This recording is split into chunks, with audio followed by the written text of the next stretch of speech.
فطرانے کے حوالے سے یہ بات یاد رکھیں کہ فطرانہ دینا ہر اس شخص پر جس کو رب تبارک و تعالیٰ نے استطاعت عطا فرمائی ہے ضروری ہوتا ہے کہ وہ فطرانہ ادا کرے.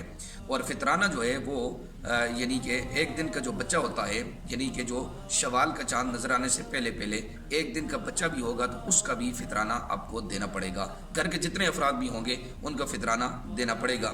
اور یہ چونکہ اس کی مقدار ہوتی ہے فطرانے کی، اور گندم کے حوالے سے اس کچھ چیزیں ہوتی ہیں جو اجناس ہیں ان کے حوالے سے اس کو مقرر کیا جاتا ہے.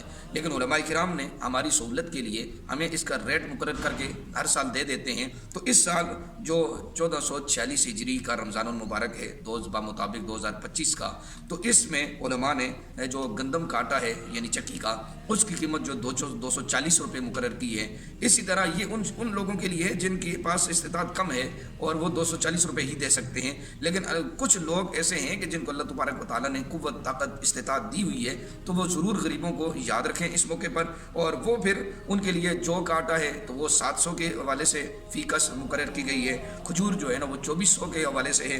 اسی طرح جو ہے نا اجوا کھجور ہوتی ہے اس کی ذرا ریٹ زیادہ ہوتا ہے تو اس کا 19,000 روپے کے حوالے سے ہے. اسی طرح کشمش ہے تو وہ 6,000 روپے کے حوالے سے ہے. تو جس کے پاس استطاعت ہے، جو سمجھتا ہے کہ مجھ پر اللہ تبارک و تعالیٰ کی اتنی رضا ہے، اتنا راضی ہے رب مجھ پر، مجھے اللہ نے استطاعت دی ہے، تو ضرور اس کے حساب سے آپ فطرانہ دیں.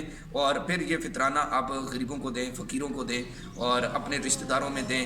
جو آپ کی قرب کے لوگ ہوتے ہیں سب سے پہلے حق ان کا ہوتا ہے، ان کو دیں. اور اسی کے ساتھ ساتھ دینی مدارس جو ہیں ان کے ساتھ ضرور تعاون کریں، کیونکہ دین اسلام جو ہے وہ یہ اسلام کے قلعے ہیں مدارس، اور ان سے قرآن اور حدیث کی روشنیاں باہر پھوٹتی ہیں. لہذا ان کو بھی اپنے فطرانوں میں ضرور یاد رکھیں.